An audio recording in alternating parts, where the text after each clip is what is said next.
4. 생애는 방한지라. 조금치라도 관계나 관심을 가진 사람은 시장이라 부르고, 속하는 미두장이라 부르고, 그리고 간판은 군산 미곡 취인소라고 써붙인 XX 도박장. 집이야 낡은 목재의 2층으로 흡수룩하니 보잘것없어도 이곳이 군산의 심장이면은 갈 데 없다. 여기는 치외법군이 있는 도박군의 공동조계요, 인색한 몬테카를로다. 그러나 몬테카를로 같은 곳에서는 노름을 하다가 돈을 몽땅 잃어버리면 제 대가리에다 한방 탕 쏘는 육혈포 소리로 저승의 3000m 출발 신호를 삼는 사람이 많다는데, 미두장에서는 아무리 약삭빠른 전 세산을 톨톨 털어바쳤어도 누구 목 한 번 메고 늘어지는 법이 없으니 그런 것을 조선 사람은 점잖아서 그런다고 자랑한다든지, 군산 미두장에서 피를 구경하기는 꼭 한 번, 그것도 자살은 아니다. 에피소드는 이렇다. 연전에 아랫역 전남 어디서라든지 집을 잡히고 논을 팔고 한 돈을 만원가량 뚱뚱거려 전대에 넣고 허리에 차고 허위단신 군산 미두장을 찾아온 영감님 하나가 있었다. 영감님은 미두란 어떻게 하는 것인지 통이 몰랐고 그저 미두를 하면 돈을 딴다니까 그래 미두를 해서 돈을 따려고 그렇게 왔던 것이다. 영감님은 그 돈 만원을 송두리째 어느 중매점에다 맡겨놓고 미두 공부를 기역니연, 미두학원 ABC, 기역니연부터 배워가면서 일변 미두를 했다. 손바닥이 엎어졌다 젖혀졌다 하고 방한지의 개선이 올라갔다 내려갔다 하는 동안에 돈 만원은 어느 귀신이 잡아간 줄도 모르게 다 죽어버렸다. 영감님은 여관의 밥값은 밀렸고 고향으로 돌아갈 면목은 몰라도 찻싹이 없었다. 중매점에서 보기에 딱했던지 여비나 하라고 돈 30원을 주었다. 영감님은 그 돈 30원을 받아 쥐었다. 받아 쥐고는 물끄러미 내려다보면서 후유 한숨을 쉬더니 한숨 끝에 피를 토하고 쓰러졌다. 쓰러지면서 죽었다. 이것이 군산 미두장을 피로써 적신 귀중한 재료다. 그랬지. 아무리 돈을 잃어 바가지를 차게 되었어도 겨우 선창께로 어슬렁어슬렁 걸어나가서 강물에다가 눈물이나 몇 방울 떨어뜨린 게 고작이다. 금강은 백제가 망하는 날부터 숙명적으로 눈물을 받아 먹으란 팔자던 모양이다. 미상불 미두장이가 울기들은 잘한다. 옛날에 축현역, 지금은 상인천역 이렇게 되어 있습니다. 축현역 앞에 있던 연못은 미두장의 눈물로 물이 고였다고 이러는 말이 있었다. 망근 쓰고 귀에 안 뺀 촌새님들이 도무지 어떤 영문인 줄 모르게 살림이 요모조모로 오그라들라치면 초조한 끝에 허욕이 난다. 허욕 끝에는 요새로 친다면 백백교, 들이켜서는 보청교 같은 협자패의 귀위에서 마지막 남은 전장을 올려 바친다든지 좀 똑똑하다는 축이 일확천금의 큰 뜻을 품고 인천으로 쫓아온다. 와서는 개개 미천을 홀라당 붙여버리고 맨손으로 돌아선다. 그들이 항우 같은 장사가 아닌지라 강동 아닌 고향으로 돌아갈 면목은 있지만 오강 아닌 축현적에 당도하면 그래도 희비가 솟아난다. 그래 차시간도 기다릴 겸 연못가로 나와 앉아 눈물을 흘린다. 한 사람이 그래 두 사람이 그래 10사람 100사람 1000사람이 몇 해를 두고 그렇게 눈물을 뿌리니까 연못의 물은 벙벙하게 찼다는 김삿갓 같은 이야기다. 오늘이 5월로 들어서 둘째 번 월요일이라 이번 주일이 첫 장이다. 그러므로 웬만하면 입회가 다소간 긴장이 되겠지만 절기가 그를 즐기라 놓아서 볼성 없이 쓸쓸하다. 그중 큰 매매라는 것이 기지개를 써서 500석 아니면 1000석짜리요. 모두가 100석, 200석짜리 마바라는 잔챙이 미두꾼을 말합니다. 마바라들만 엉켜붙어서 옴닥옴닥한다. 옛날 말이지. 시방은 쌀값을 최고 최저 가격을 통제해서 꽉 잡아 빗거름에 놓기 때문에 아무리 날고 뛰어도 별반 뾰족한 수가 없고 다직해서 여름의 농황을 좌우하는 청기 시세 때와 이밖에 110일이나 특별한 정변이나 연전의 동경 대진제 같은 천변지이나 이러한 때라야 그래도 폭넓은 진동이 있고 해서 매매도 활기가 있지. 여느 때는 구멍가게의 반찬거리 흥정을 하는 분수밖에 안 된다. 그러니까 투기사는 땡땡땡땡이 강도, 살인 강도나 옛날 같으면 근총 사건 같은 것이 생기기를 바라듯이 김만 평야의 익은 변목에 우박이 쏟아지기를 바라고 땡땡이나 땡땡이 이건 아마 검증 과정에서 없앤 것 같아요. 엔테니 지함으로 돌아 빠지기를 기다린다. 후장 3절 아래층의 호홀로 된 바닥 지석에는 각기 중매점으로부터 온 두 사람씩의 바다지, 이 바다지는 중매점의 시장 대리인입니다. 바다질과 조스케라고 역시 중매점에서 한 사람씩 온 서두리꾼들까지 한 40명이나 마침 대기하듯 모였었다. 같은 아래층을 목책으로 바다지석과 사이를 막은 갸쿠다마리에는 손님들이 한 100명가량이나 되게 기다리고 있다. 이 사람들이 그 중에는 구경꾼이나 하박꾼들도 섞이기는 했지만 그 집안 미두 손님들이다. 일부러 골라다 놓은 듯이 형형색색이다. 조선 옷, 양복, 콩소매 달린 옷, 늙은이, 젊은이, 큰 키, 작은 키, 수염 난 사람, 이발 안 한 사람, 잘생긴 사람, 못생긴 사람. 이러하되 그들 한 사람 한 사람이 제가끔 한 사람 몫의 한 사람씩인 저들이요. 제가끔 김가, 이가, 낙가무라, 최가 등 속인 노름꾼들이다. 그러나 본래 오호테라고 몇천석, 몇만석씩 크게 하는 축들은 제 집에다 전화를 매어놓고 앉아 시세를 연신 알아보아 가면서 5천석을 방해라, 만석을 사라 이렇게 해먹지 그들 자신이 미두장에 나오는 법이 없다. 해서 을의 미두장의 갸쿠다마리에 쭉 모여서는 건 하박꾼과 구경꾼과 100석, 200석을 붙여놓고 일전, 이전의 고화를 눈 뒤집어 쓰고서 밝히는 마바라들이다. 하지만 또 이 마바라들이야말로 하박꾼들과 한 가지로 미두 전장의 백전 노졸들인 것이다. 그들은 대개가 10년, 20년 시세표의 고화를 그리는 괴선을 따라 방한지의 생애를 걸어오는 동안 수만금, 수십만금 잡았다가 놓쳤다가 하여서 무수한 번복을 거쳐 필경은 오늘날의 한심한 마바라나 그보다 더 못한 하박꾼으로 영락한 무리들이다. 그런 만큼 그들은 무두장이의 골이 박혀 시세를 보는 눈이 날카롭고 담보는 그것만 돈 떨어지자 입만 난다는 분수로 부러진 창대를 가지고는 백전 노졸도 큰 싸움에는 나서는 재주가 없다. 후장 3절을 알리느라고 갤러리로 된 2층의 다카바는 서기입니다. 다카바에서 딱딱딱 딱딱이 소리가 나더니 당한이라는 썬패가 나와 붙는다. 이것이 소집 나팔이다. 딱딱이 소리에 응하여 바다지들은 반사적으로 일제히 다카바를 올려다 보고는 그 길로 장내를 휘휘 돌려다 본다. 그들은 직업적으로 약간 긴장하는 둥 마는 둥 하다가 도로 타기 만만하다. 갸쿠다마리에서는 저기 긴장이 되어 모두들 바다지한테로 시선을 보내나 바다지들 사이에는 종시 매매가 생기지 않는다. 또 손님들 편에서도 아무 동요가 일어나지 않는다. 바다지석과 갸쿠다마리 사이의 목책 위에 놓인 각 중매점의 전화들만 끊일 새 없이 쟁그럽게 울고 그것을 받아내느라고 조스케들만 분주하다. 갤러리의 한편 구석으로 자리를 잡고 있는 통신사 사람들은 전화통에 목을 매달고 각처에서 들어오는 시세를 받느라고 또 한편으로 그놈을 흙판에다가 분필 글씨로 써서 내거느라 여념이 없다. 다카바에는 딱딱이꾼 외에 두 사람의 다카바가 테이블을 차고 앉아 마침 기록을 하려고 바다지들을 내려다보고 있다. 당 한해는 바다지들의 아무런 제스처, 즉 매매의 도전이 없어 소위 대규모라고 매매가 없다고 만다. 다카바에서는 다시 딱딱이가 울고 중한 패로 갈려붙는다. 이에 응하여 선뜻 한 사람의 바다지가 손을 번쩍 쳐들면서 생곡구야로 소리를 친다. 대체 이 사람이 쳐든 손은 언뜻 아무렇게나 쳐든 것 같아도 실상인 듯 대단히 기묘 복잡함이 있다. 엄지손가락과 식지는 접어두고 중지와 무명지와 새끼손가락 3개만 펴서 손바닥은 바깥으로 둘렀다. 하고 보니 벙어리가 에스페란토를 찌끄린 것이랄까 그것을 번역하면 이렇다.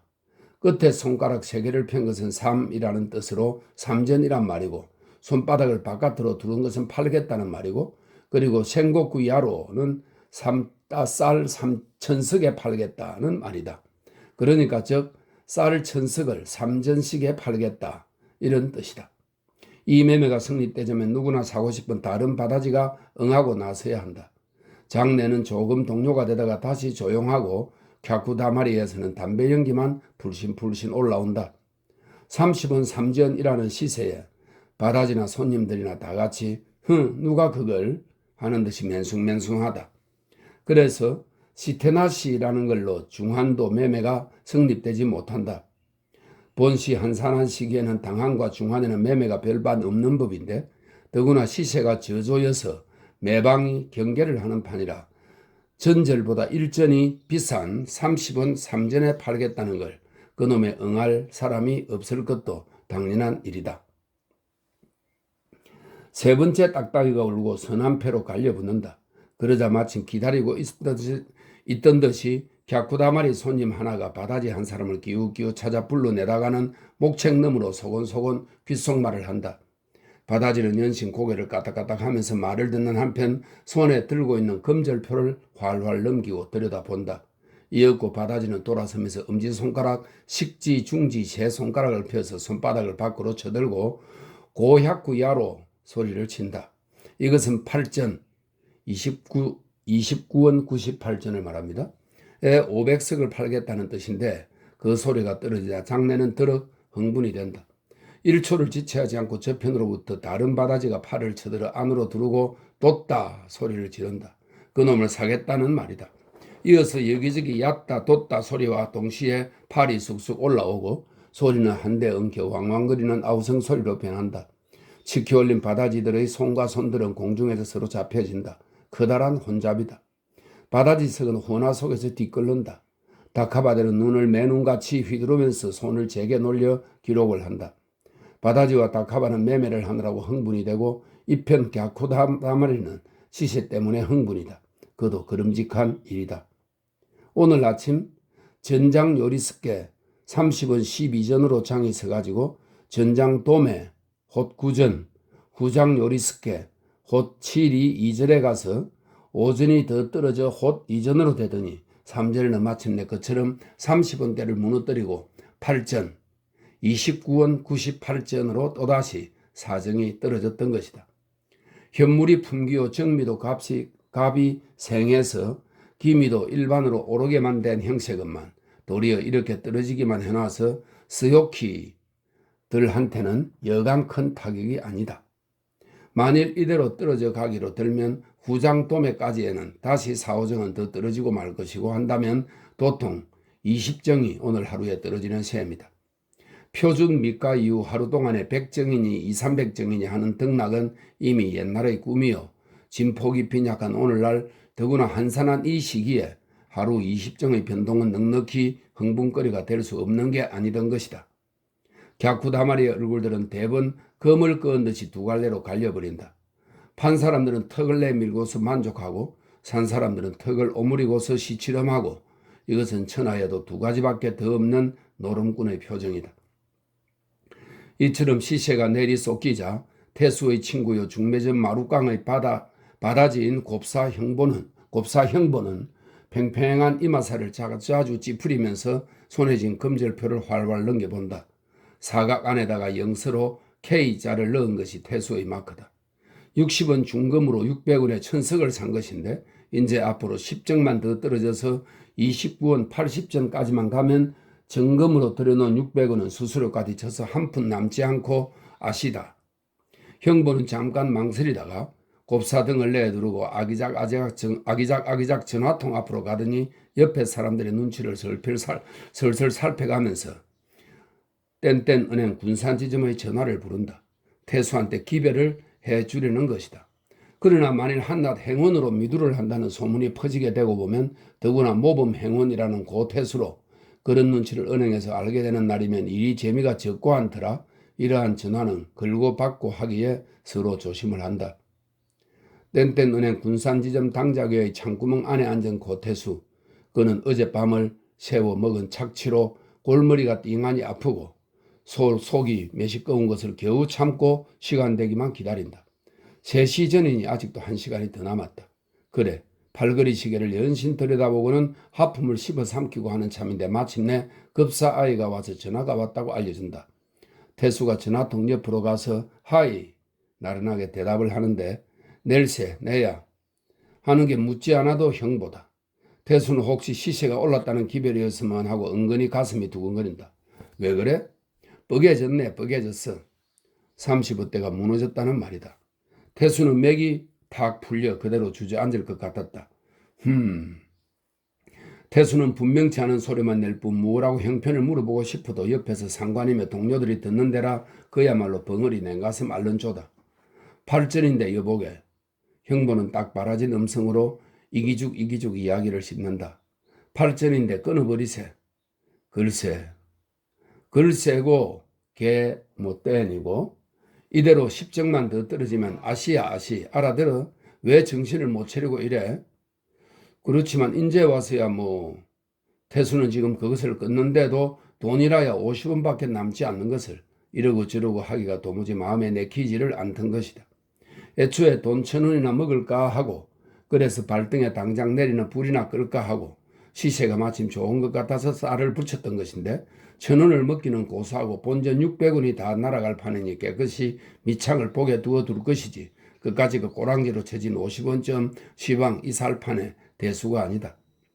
그러지 말게. 미두랑 그렇게 하는 법이 아니란 말이야. 그러니 내가 시키는 대로. 형부가 이렇게 타이르는 말을 태수는 성가시듯 버럭 긋질러 긴 소리 듣기 싫어요. 그만해두고 내가 어제 맡긴 것 있지? 있지. 형부는 어제 저녁 때 태수한테서 액면 200원짜리 소절주 한 장을 받았었다. 진출이는 백석이라고 하는 고리대금 업자요. 은행은 태수가 있는 뗀뗀은행 군산지점이다. 형부는 가끔 태수한테서 이러한 부탁을 받는다. 그걸 오늘 지금 좀 그렇게 해주게. 내일 해달라더니 아니야 오늘로. 태수는 전화를 끊고 도로 대잘로 돌아와서 털신 걸터 앉은다. 이제는 마지막 여망이 그쳐버리고 어찌할 도리가 없이 되었다. 바로 10여일 전 일이었었다. 그날 태수는 형부가 있는 중매점 마룻강에다가 60원 정금으로 600원을 내고 쌀 1,000석을 날이 6kg 붙였다. 그날이 마침 토요일인데 전장 요리스께 30원 17전으로 장이 서가지고는 2절에 29전, 3절에 36전, 4절에 40전 이렇게 푹푹 솟아 올라갔다. 이 기별을 받은 태수는 마침 기회가 좋은 듯 싶어 다음 5절에 사달라고 일렀다. 전화를 걸어주던 행부는 위태하다고 말려서나 태수의 생각에는 그놈이 그대로 이런 때를 무찌르고도 앞으로 백정은 무난하리라는 자신이 들었었다. 그때 날이 마침 가물었기 때문에 모낼 시기를 앞두고 그것이 다소 강제가 아닌 것은 아니었으나 매우 속된 관찰이요. 더욱이 백정이 오를 것을 예상한 것은 터무니없는 제 욕심이었다. 태수는 그날도 은행 전화라 자세하게 이야기는 할 수도 없거니와 또 그럴 필요도 없어 그냥 시키는 대로나 해달라고 형부를 지천을 했었다. 한 30분 지나서 형부가 다시 전화를 걸었다. 5절에 45전에 샀더니 6절에 또 사정이 올라 49전일세. 그렇지만 나는 모르니 알아채려서 하게. 형부는 여전히 뒤를 내던 것이었다. 그날 1시까지 은행 일을 마치고 나와서 알아보니까 그놈 6절에 49전을 절정으로 시세는 도로 떨어져 전장도매 46전이었었다. 그래도 태수는 약간의 반등이거니 하고 안심을 했었다. 그러나 그 뒤로 시세는 태수를 조롱하듯이 조쫌조쫌 떨어지다가 오늘 와서는 마침내 30원대를 무너뜨리고 아시란 말까지 나오게 되었던 것이다. 은행 시간이 거진 촉하게 되어서 웬 남 모를 사람이 아까 형부와 이야기하던 소절수를 가지고 돈을 찾으러 왔다. 형부는 태수의 이 심부름을 가끔 해주기는 해도 제 몸을 살리느라고 언제든지 한 다리를 더 놓지 제가 직접 오는 법이 없다. 태수는 들이미는 대로 소질주를 받아 장부에 기업을 하고 현금계로 넘긴다. 필적이며 그 밖에 조사 대조해 볼 것을 조사 대조해 볼 것도 없이 그것은 태수 최손으로 만들어낸 백석이의 소질주인 것이다. 이어 시간이 다 되자 태수는 사무상 앞을 걷어치우고 은행을 나섰다. 그는 걱정에 애를 못사게 짜증이 났다. 누가 보면 어디 몸이 아프냐고 놀랄 만큼 이마살을 잔뜩 찌푸리고 몸에 붉기가 없다. 그러나 그것도 잠깐이요. 기색은 도로 평탄해진다. 그는 무엇이고 오래 두고는 생각하거나 걱정을 하질 않는다. 또 그랬자 별 수가 없는 것을 그는 잘 알고 있다. 걱정하면 소용있나? 약차하거든 죽어버리면 그만이지. 그는 혼자말로 씹어 뱉는 것이다. 그는 일을 저지른 후로 요즘 와서는 늘 이런 막가는 마음을 먹는다. 그러고 나면 걱정이 되고 속 답답하던 것이 후련해지곤 하던 것이다. 일이 저질렀다는 것은 다름 아니라 항용 있는 재정의 파탈로 남의 돈에 손을 댄 것이다. 그는 작년 봄 경성에 있는 본점으로부터 이곳 군산지점으로 정근해 오면서부터 주색에 지목하기를 시작했다. 그는 얼굴 생긴 것도 우선 매초롬한 게 그렇거니와 은년중에 그가 서울서 전문학교를 졸업했고 집안은 천녀석 하는 과부의 외아버들이고 놀기 심심하니까 은행에를 들어갔던 것이 이곳 지점에까지 정건되어 내려온 것이라고 이러한 소문이 떠돌았었고, 그런데 미상불 그러한 집자재로 그러한 사람 임직하게 그의 노는 본세도 허벅지고 돈 아까운 줄은 모르는 것 같았다. 그러던 결과 반년 남짓에서 60원의 월급으로는 엄두도 나지 않게 빚이 모가지까지 찼다. 이러한 억색한 경우를 임시로 메꾸기에 태수의 컨디션은 안팎으로 좋았다. 지점장의 신임은 두텁고 은행 내정에는 통달했는데 안전자리가 당작이다. 그래서 작년 겨울 백석이라는 대금업자의 소절수를 만들어 쓰는 것으로부터 그는 사기와 횡령이라는 것의 첫 출발을 삼았다. 큰 대금업자랄지 그 밖에 예금한 금액이 많고 은행으로 들이고 내고 하기를 자주 하는 예금주들은 그러하기 때문에 액면이 많지 않은 위조 소절수가 자기네 모르게 몇 장 은행으로 들어가서 조지리는 총계대조입니다. 조지리가 맞지 않더라도 좀처럼 눈에 띄지를 않는다. 그러므로 그러한 위조 소절수가 은행에 들어오더라도 그게 위조인지 아닌지를 밝혀야 할 당작 위해서 그냥 씻어서 넘기기만 하면 일은 우선 무사하다. 태수는 그 묘리를 알았던 것이다. 그는 은행에서 소절 수첩을 빼내오고 백석이의 도장을 그대로 새기고 글씨를 본받아 백석이 자신이 발행한 소절수와 언뜻 달라 보이지 않는 것을 만들기에 그리 힘들지 않았다. 그놈을 믿는 친구라는 형보들을 찾아달라고 맡기고 그를 낳치면 형보는 다시 다른 사람을 시켜 은행으로 찾으러 보낸다. 은행에서는 태수가 그것을 의여시 받아 장부에 기입을 해서 현금계로 넘기고 현금계에서는 아무 의심도 없이 돈을 내주고 그 돈이 조금 후에는 형보의 손을 거쳐 태수에게로 돌아 들어오고 이것이다. 그가 처음 그렇게 소절수 위조를 해서 쓸 때에는 손이 떨리고 며칠 동안은 가슴이 두근거리고 했으나 차차 맛을 들이고 단련이 되면서부터는 돈이 아실 때는 제법 제 소절수를 발행하듯이 척척 써먹었다. 또 범위도 넓혀 역시 예금이 많고 거래가 잦은 농산 흥업회사와 마루나라고 하는 큰 중매점까지 세 군데 치를 두고 그 짓을 계속했다. 한 것이 작년 세한부터 지금까지 반년 동안 백석이 것이 1,800원, 농산 흥업회사 치가 700원, 마루나 중매점 치가 이번 것까지 800원, 또 합하면 3,300원이다. 이 3,300원은 형보가 심부름을 해줄 때마다 얼마씩 떼어선 4,500원과 요리집과 기생한테 준 행하와 미두미천으로 다 먹혀버린 것이다. 이 짓을 해놓았으니 늘 살얼음을 밟는 것 같이 마음이 위태위태한 판인데 지나간 4월 초생부터 그 백석이와 은행 사이에 사소한 일로 등깔이 나가지고 백석이가 다른 은행으로 거래를 옮기리 어찌려 하는 소문이 들렸다. 만약 그러는 날이면 예금한 것을 한꺼번에 모조리 찾아갈 것이요. 따라서 태수가 손댄 1,800원이 비는 게 드러날 것이다. 동시에 그날이 태수는 끝장을 보는 날이다. 태수는 어디로 도망을 가거나 또 늘 입버릇같이 대든 자살을 하거나 두 가지 외에는 별 수가 없다. 소문대로 그가 처녀석 추수를 하는 과부의 외아들이기만 한다면야 모면할 도리가 없지도 않다. 그러나 그것은 백주의 낭설이다. 그의 편모는 지금 서울 아현 구석의 남의 집 단칸 새방에서 아들 태수가 15원씩 보내주는 것으로 연명을 해가고 있다. 태수의 모친은 중년 과부로 남의 집 안짬을 살고 바느질품 빨래품을 팔아가면서 소중한 외아들 태수를 근근히 보통학교까지만은 졸업을 시켰었다. 셈 같아서는 그 이상 더 높은 학교라도 들여보냈겠지만 늙어가는 과부의 맨손으로는 힘이 자랄 수가 없고 그래 태수는 보통학교를 마치는 길로 땐땐 은행의 급사로 뽑혀 들어갔다. 그는 낮으로는 은행에서 심부름을 하고 밤으로는 다른 부지런한 동무들이 하듯이 야학을 다녀 을종 상업학교 하나를 졸업했다. 아이가 우선 외모가 똑똑하고 하는 짓이 영리하고 그런 데다가 을종이나마 학교의 이력과 여러 해 은행에서 치열한 경력과 또 소속한 과장의 눈에 고인 덕으로 21살 되던 해엔 성차해서 행운이 되었다. 본점에서 꼬박 2년 동안 지냈다. 그동안 태수를 총애하던 과장은 태수가 소위 급사 아가리라서 아무래도 다른 동무들한테 한풀 꺾이는 것을 액색히 생각해서 기회를 보다가 계제를 만나 작년 봄에 이 군산 지점으로 정근을 시켜주었다. 태수도 서울 본점에 있을 동안에는 탈을 잡을 데 없는 모범 행운이었었다. 사무에는 능숙하고 사람됨이 영리하고 젊은 사람답지 않게 주색을 삼가고, 그러나 주색을 삼가한 것은 그가 급사로 지내던 타성으로 조심이 되어 그런 것이지 삼가고 싶어 그런 것은 아니다. 그랬길래 그는 이 군산 지점으로 내려와서 길을 탁 펴고 지내게 되자 지금까지는 금해졌던 흥미의 대상인 유흥과 계집이 상해와 같이 개방되어 있는 그 속으로 맨 먼저 끌려 들어간 것이다. 그는 마치 아이들이 못 보던 사탕을 손에 닿는 대로 쥐어 먹듯이 방탕의 행락을 거듬거듬 집어먹었다. 믿는 외아들 태수가 이 지경이 된 줄 모르고 그의 모친은 그가 인제는 어서바삐 장가나 들어 살림이나 시작하면 그를 따라와서 얼마 남지 않은 여생을 편안히 보내려니 지금도 매일같이 그것만 기다리고 있지 천석거리 과불한 당치도 않는 소리다. 태수는 지난 4월에 그처럼 사세가 절박해 오자 두루 생각한 끝에 마루나 600원 소절수를 또 만들어 그 돈으로 미두를 해본 것이다.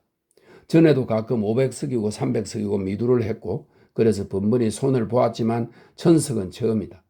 그는 그놈에게 돈 1,000원이나 먹으면 어떻게 100석이 끝 1,800원을 채워가지고 100석이 한테를 가서 무릎을 꿇고 사정을 하든지 본점에 있는 그 과장이라도 청에다가 100석이를 위무해서 이를 모면하려던 그런 계획이었다. 그러나 그 돈 1,000원이 생기기는 고사하고 1,600원까지 물고 달아났으니 개도 잡지 못하고 구러까지 놓침 셈이다. 오직 그동안 백석이가 말썽 부리던 것이 늦끔하고 그래 다른 은행으로 거래를 옮기는 눈치가 보이지 않는 것이 천만다행이다. 그러나 그것도 우선 위급을 면한 것이지 아무래도 받아놓은 밥상인 것을 언제 어느 구석에서 일이 뒤집혀 날지 하루 한시인들 앞일을 안심할 수가 없다. 그래서 그는 육장 입버릇같이 죽어버리면 그만이지 이 소리를 하고 할라치면 순간순간은 아무 것이고 무섭지도 않고 근심도 놓이고 하던 것이다. 태수는 거리로 나와서 어디로 갈까 하고 잠깐 망설인다. 이런 때는 어떤 조용한데 가령 서울 같으면 찻집 같은 데로 가서 혼자 우두커니 시간 가는 줄 모르게 앉아 있었으면 좋을 것 같았다. 그렇게 생각하니 서울서는 별반 다녀보지도 못한 찻집이 불현듯이 그리웠다. 그러나 이곳에는 그런 기분이 가라앉는 순수한 찻집이 없으니 소용없는 말이고 그냥 선창이나 공원으로 거닐까 생각해 보았으나 그것은 어제 밤을 새워 술을 먹은 몸이 고단해서 내키지를 않는다. 그러다가 문득 제중당으로 초봉이나 만나보러 갈까 해본다. 어제 낮에 들렀더니 요즘번 전화할 때의 말대로 알기는 알겠는데 얼굴이 밝아가지고 대응하는 게 달랐고 그것이 태수한테는 퍽 유쾌했다. 태수는 초봉이를 두고 생각하면 할수록 절로 입이 벙시벙시 벌어진다. 그는 초봉이가 이 세상에 있다는 것 그것 하나만도 견딜 수 없이 기쁘다. 그는 어떻게 해서든지 초봉이와 결혼을 해서 단 하루나 이틀이라도 좋으니 재미를 보기가 마지막 소원이요. 그런 다음에는 세상 아무 것에 대해서도 미련이 없을 것 같았던 것이다. 태수는 발길이 절로 정거장 쪽으로 떼어놓여진다. 그러나 바로 어제 들러서 인단이야 포마드야를 덕음덕음 사왔는데 오늘 또 채신머리 없이 가고 보면 초봉이라도 속을 들여다보고 추근추근하다고 불쾌하게 여길 듯 싶어 재미가 덜할 것 같았다. 태수는 섭섭하나마 가던 발길을 돌려 계복동으로 들어선다. 계복동 초입에 있는 행화의 집은 아무라도 오라는 듯이 대문이 활짝 열려있다. 태수는 대문간으로 들어서면서 지금 초봉이한테를 이렇게 임의롭게 다닌다면 자키나 좋으려니 싶었다. 안방에서는 행화가 흥얼거리던 목소리로 부르던 육자배기를 해는 지고 하면서 귀곡성을 찔러 올렸다가 저문날인데 편지 1장이 돈저리로구나 해 없는 시름이라도 절로 소선하게 끝을 다뿍 하염없이 흐린다. 좋다. 형보의 소리다. 먼저 와서 기다리고 있던 것이다. 두 사람은 별로 장소를 달리 정하지 않았으면 요새는 여기서 만날 줄 알고 있다. 신발 소리에 행화가 깨우다고 내다보다가 웃으면서 허리는 옷허리를 걷어잡고 마루로 나선다.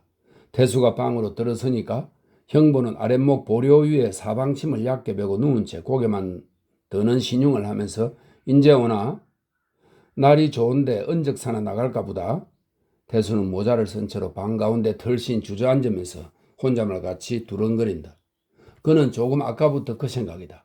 우선 날이 좋으니 절에라도 나가서 펑청거려가면서 놈직도 하고 또 그 밖에는 이 쭈루투루만 심사를 어찌할 수 없을 것 같았다. 그 좋지. 형보가 맞장구를 친다.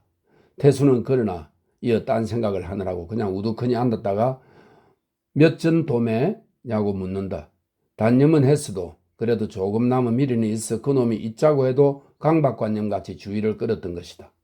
구전, 육전까지 갔다가 구전 도매. 태수는 다시 말이 없다. 형부는 귀미까지 째진 입에 담배 꽂은 상아 빨줄이를 옆으로 물고 누워 태수의 숙인 이마를 곰곰이 올려다본다. 그의 쾌행하니 광채있는 눈은 크기도 간장 종지 한 개만큼씩은 하다. 이 사람은 목간통에서 보면 더욱 기괴하다. 고릴라의 뒷다리인 듯 쉽게 오금이 굽고 발끝이 밖으로 벌어진 두 다리 위에 그놈 등 뒤로 혹이 달린 짧은 동체가 붙어있고 다시 그 위로 모가지는 있는 둥 마는 둥 중대가리로 박박 깎은 박통만한 큰 머리가 괴상한 얼굴을 해가지고는 척 올라앉은 양은 할 일 없이 세계 풍속 사진 같은 데 있는 아메리카 인디언의 토템이다. 그는 체격과 얼굴이 그렇기 때문에 나이는 지금 31호 돼 40도 더 넘어 보인다. 부모 처자도 없고 인천이며 서울이며 안동현이며 이런 투기시장으로 굴러다니다가 태수보다 조금 앞서 군산으로 왔었다.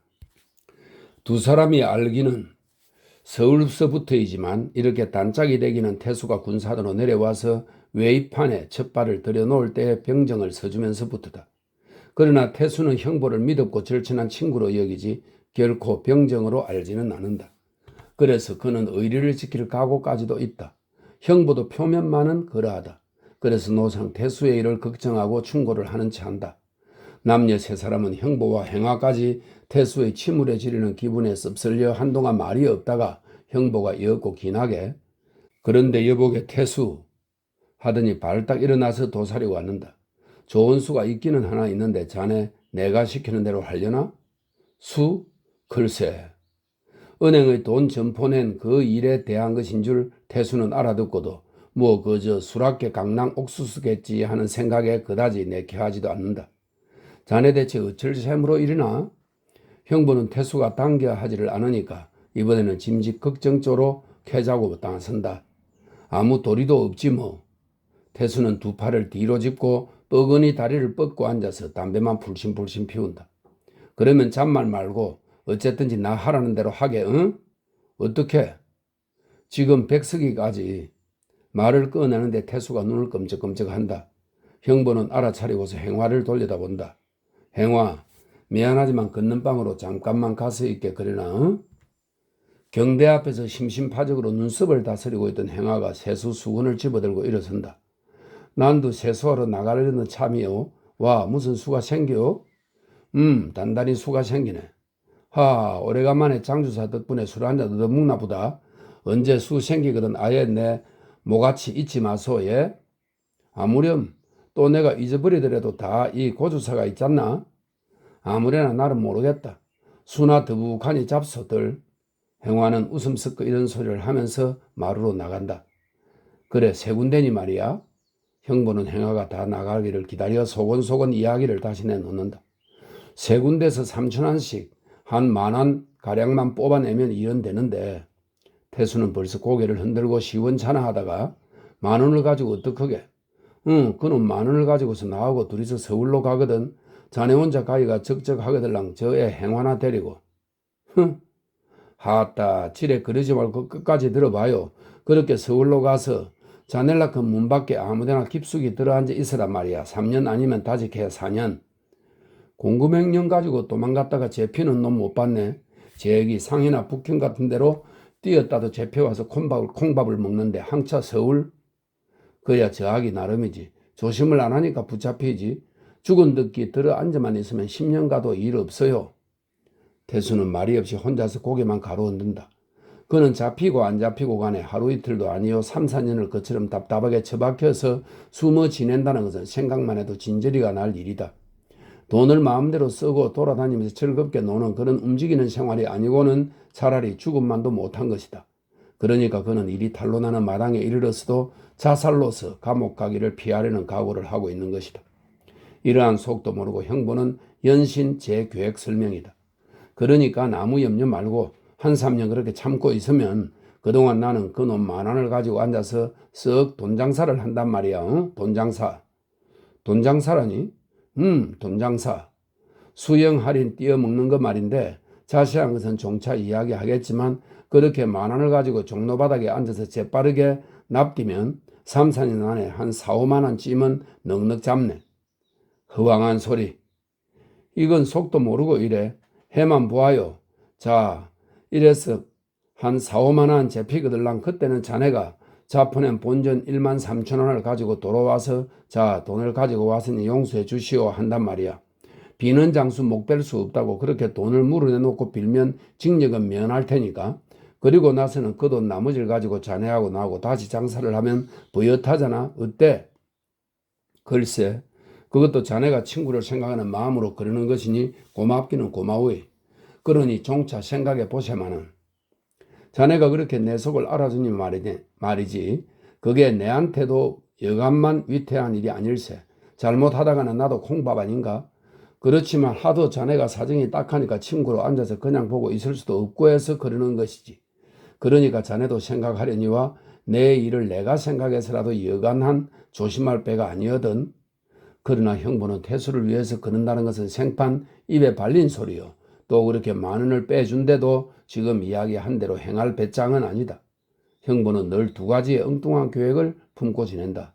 첫째, 그는 제가 제 손수 무슨 농간을 부리든지 혹은 누구를 등골을 쳐서든지 좌우간 군산을 떠나 북쪽으로 국경을 벗어날 그 시간 동안만 무사할 돈이면 돈 만 원이고 2, 3만 원이고 쌍말로 왕후가 만근 사러 가는 돈이라도 덮어놓고 들고 뛸 작정이다.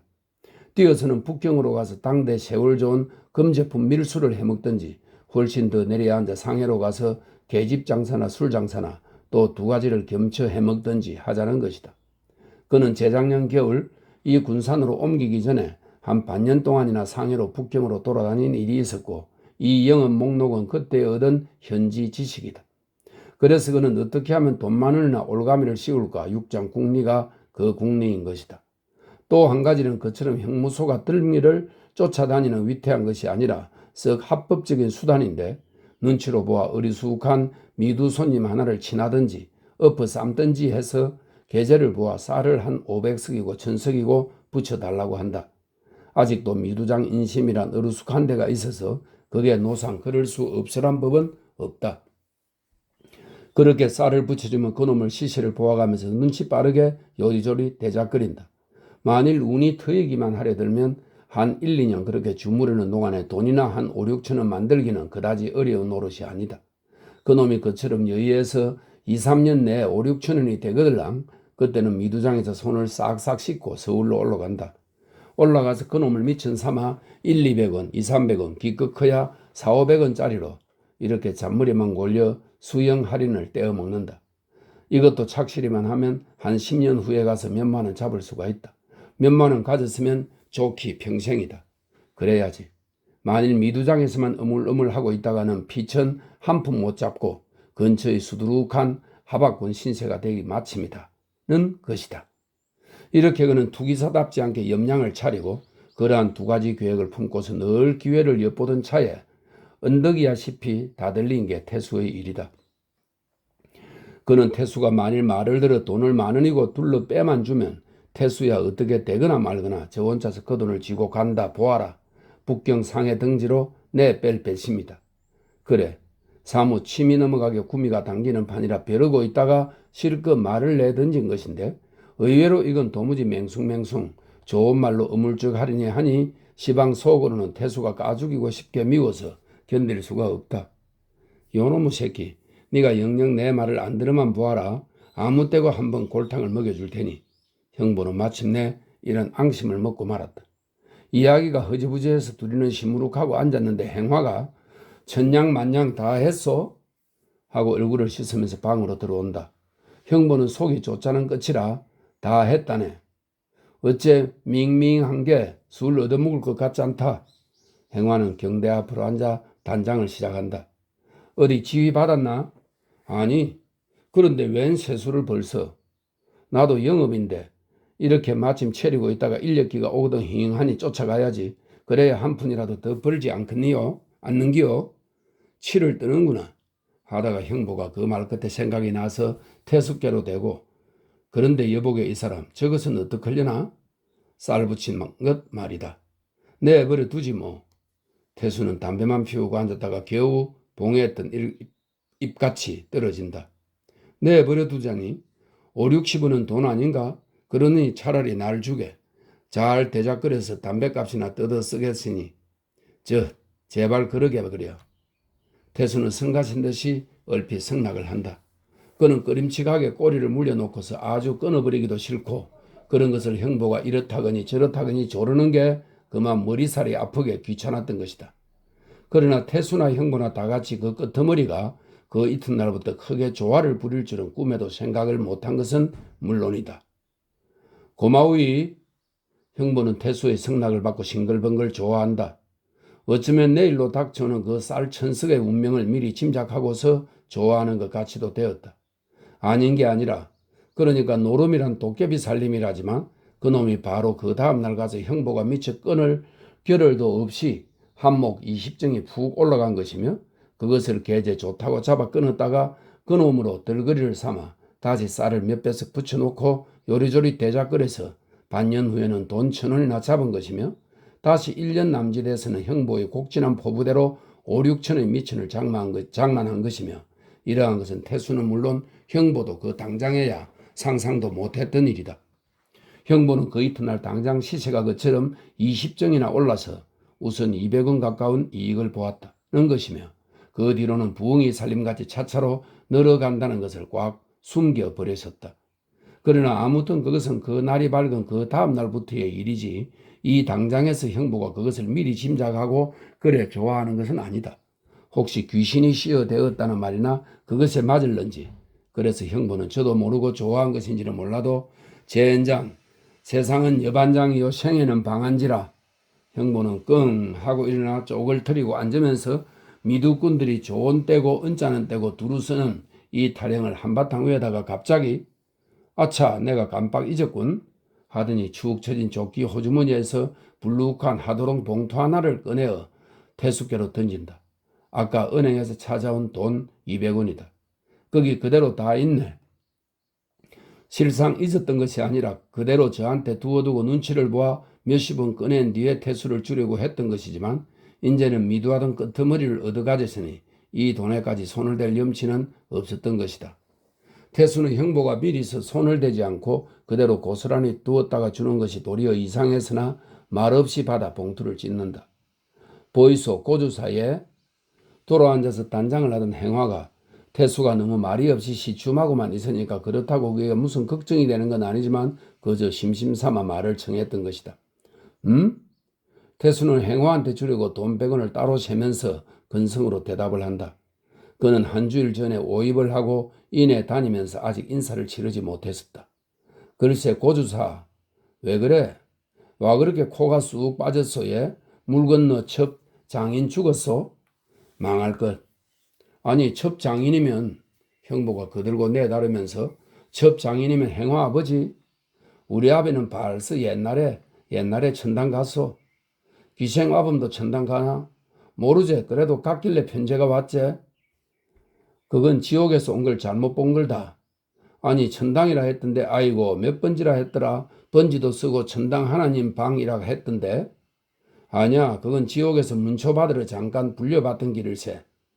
여보게 행화. 벼랑간 태수가 조련찮게 행화에게로 버석 돌아앉으면서 자네 그럼 나하고 천당 좀 가려나? 천당요? 갑시다. 정말? 이 사람 그러다가는 천당으로 못 가고 지옥으로 따라가네.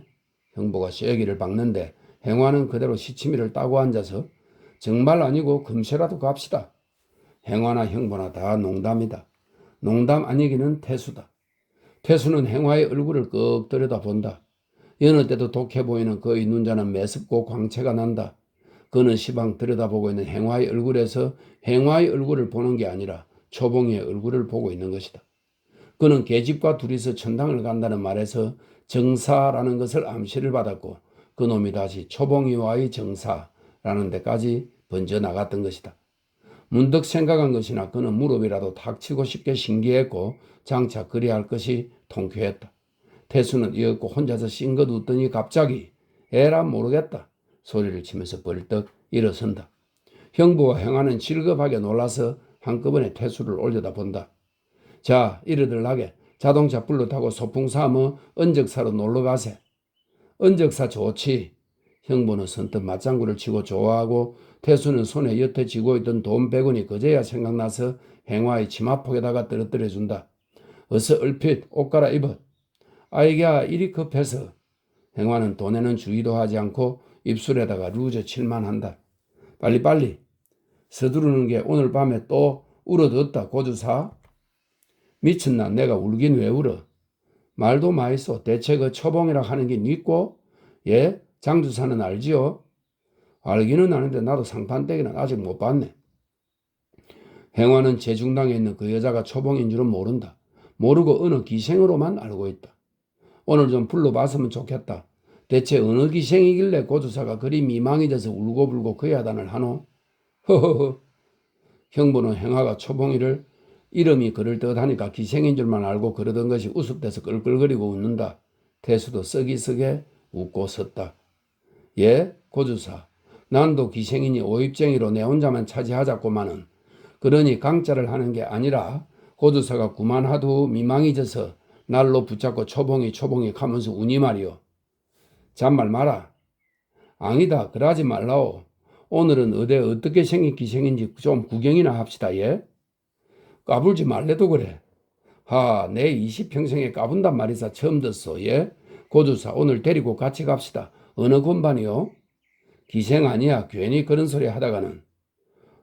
기생 아니고 그럼 신흥동 육아 깔보라요? 이 자식. 태수가 때릴 듯이 엄포를 하고 행화는 깔깔 웃으면서 방구석으로 피해 달아난다. 잘한다. 형보가 아랫목에서 제풀에 곱사춤을 춘다. 형보의 몫으로 기생 하나를 더 불러 네 남녀가 탄 자동차는 길로 먼지를 하나 가득 풍기면서 공원 밑 터널을 빠져 부리촌 앞을 달린다.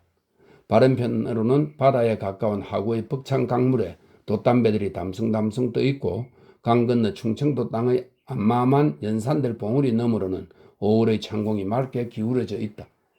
곱게 내리는 햇빛에 강 위의 배들이고 들판의 사람들이고 모두 움직이건만 조는 것 같다. 태수는 그러한 풍광보다는 이 길이 공동묘지로도 가는 길이려니 생각하면 나도 오래지 않아 죽어서 시체만 연구차에 실려 이 길을 이렇게 달리겠거니 그리고 오늘처럼 돌아오지 못하고 빈 연구차만이 이 길을 돌아오겠거니 생각하는 동안 저도 모르게 눈가가 매우 왔다. 그러나 그 슬픔에는 초봉이로 더불어 죽고 더불어 묻히고 더불어 돌아오지 못하니 차라리 즐겁다는 기쁨이 없지도 않았다.